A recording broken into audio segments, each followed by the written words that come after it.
Hi everyone, my name is Kate and welcome back. Today we're going to continue talking about IELTS, but specifically reading section. As I told you before, IELTS has different sections. Reading, I consider, is the hardest section on IELTS. Why? Because it requires you to manage different skills, also different strategies. You have to know grammar, vocabulary, you have to be a fast reader, and it's pretty difficult to manage without preparation. So let's try to look at the general structure of IELTS reading. First of all, remember that you will be reading 3 articles on IELTS, 2 short articles, 2 short passages, and 1 long. Don't think that it's a good idea to start reading the longest passage at the beginning. I always recommend students to start with the first passage because it's easier and it's sort of a warm-up, yes, for the whole reading section.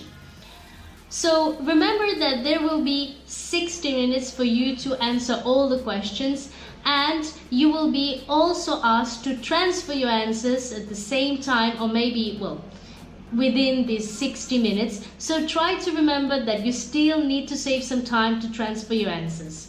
If you are not ready to transfer your answers to your answer sheet when the exam is over, I'm sorry, you will not have any score for the reading section. Your answers must be on the answer sheet when the bell rings. So I always recommend my students to transfer their answers at the same time as they are working with the exam.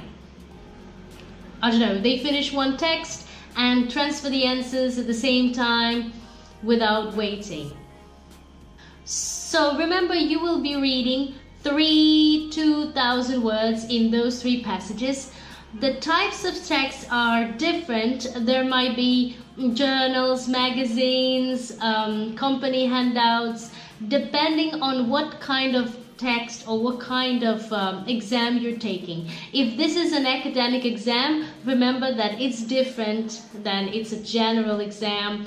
So you have to be conscious of that and try to read the texts that correspond to general and academic IELTS. So today I'm gonna give you some recommendations that will be helpful for you to reorganize or maybe organize again your IELTS preparation. Remember that there is no guarantee. You have to be sure that your English level is up to the requirements of IELTS. So I recommend you to test yourself on any website that has this option, or maybe to go to a language institute or a language center where you can test yourself and make sure that you know enough. Otherwise, you will not be able to get the band score you want. So let's start with first recommendation I'd like to give you is to tackle the questions or the type of questions using strategies. So as I told you before, every text, every reading passage has certain question types, and there are many of them. Multiple questions where you have to complete a passage with keywords. So what you need to do, you need to find out what types of questions there are and try to tackle these questions according to the strategies. So I always tell my students to think or to try to practice and try to use every strategy on each question type and see which one works for you. For example, some students prefer to read questions before reading the passage, so they know what they're looking for. Other students prefer to first read the passage and then read the question. So it depends on you. You have to find your style. So another recommendation I'd like to give you is to use skimming and scanning. Try to master those 2 techniques. What is skimming, you will ask me? Skimming is when you're reading or looking at the text not reading in details, but looking at it in general ideas. You need to find a general idea of this passage. It's very useful if you need to answer some simple questions, or you need to understand the idea of the passage without reading it, because maybe you don't have time. Scanning is different. Scanning is when you're looking for keywords. It's a very useful skill because sometimes you need to find something really quickly, and I recommend you to underline the keywords while you're reading a passage. So then you can, if you need to check again some information, you can return to that passage again. Another recommendation that everyone gives, every student, is to practice reading. Try to find a book or different books and practice your reading vocabulary, maybe the vocabulary that you need for IELTS, and also the speed of your reading. Remember that you will have only 60 minutes. That's not enough to read every passage slowly, so you need to be a quick reader. Practice, try to read as many words, as many passages you can in a limited time. Try to test yourself.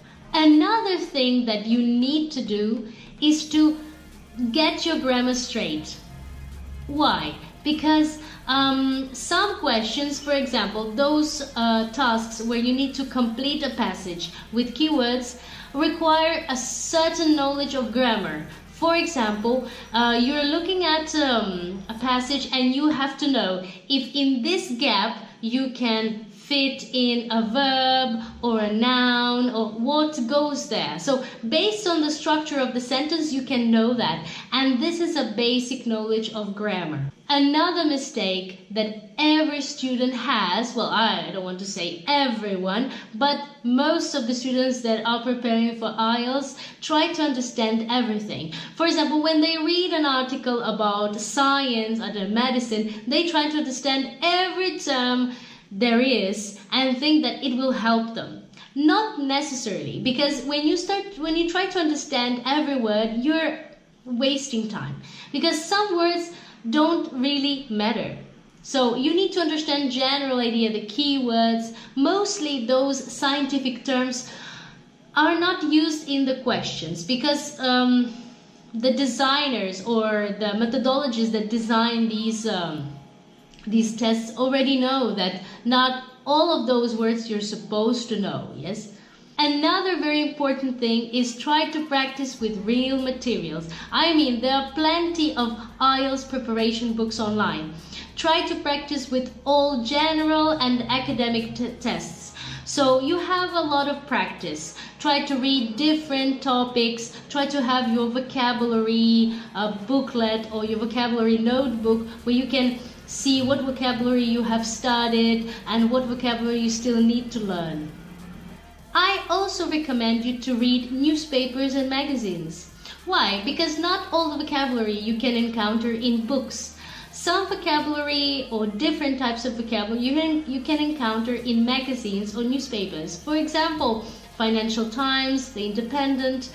Some articles about science, fashion, food is not displayed in books, or it's very hard to find. There you have a selection of different topics, so it's very useful if you're preparing for IELTS reading.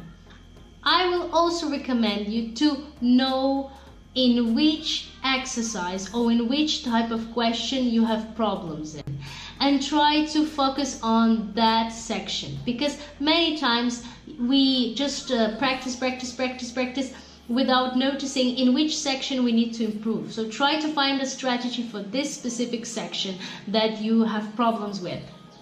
And another important thing is to drill your practice in real time. Imagine that you're having real IELTS exam, set a timer, give yourself 3 passages and try to answer all the questions and transfer those answers to the answer sheet in 60 minutes.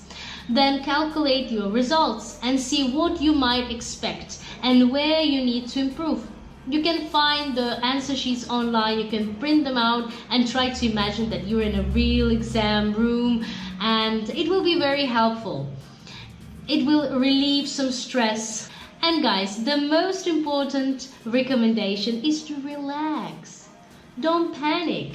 Many students think that if they don't pass this IELTS exam or they have some mistakes in the reading sections, the world will end.